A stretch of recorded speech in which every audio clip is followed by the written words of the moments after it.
Hello guys, good afternoon. Tayo po ay pauwi na po. Galing po kami sa dagat-dagatan. Naghatid kami ng lipat bahay, ano?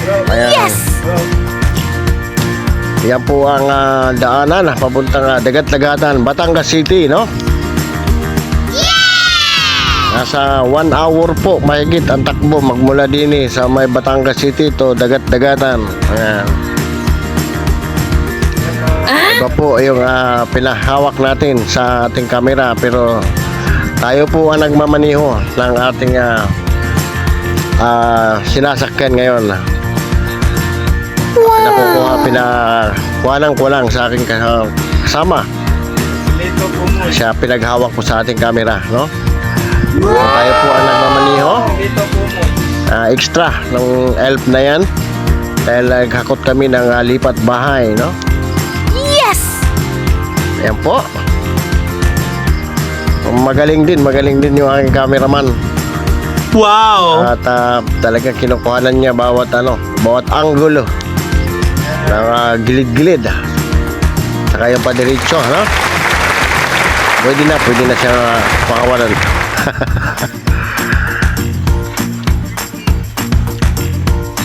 Yung arko na yan, sabi ko, linawan ng kuha. Hindi na nalinawan ng kuha. O yan, no? Binagalan ko pa nga guys ng takbo para malinaw. Maganda daan din sa may papuntang dagat-dagatan, no? Talagang province po ang daan din pero makinis ang daan, makinis ang kalsada.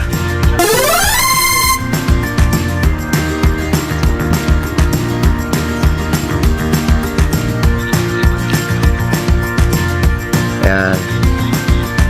Punta tayo ng pabalik na tayo ng Batangas City.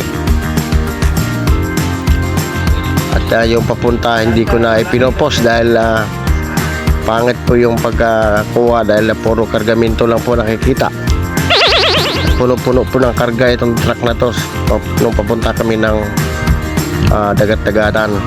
Nahirapan po kumuha ng maganda ng view yung aking cameraman gawa nung napakahirap po ng pwesto niya at pasabit-sabit lang po dahil punong-puno nga po ng kargamento.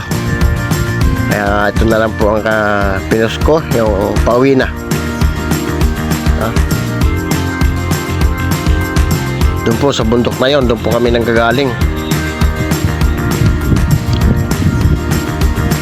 Napakatarik na akyatin. Ayun, yung bundok na yon, no? Kung kami nanggagaling, nakikita nyo bundok na yun guys.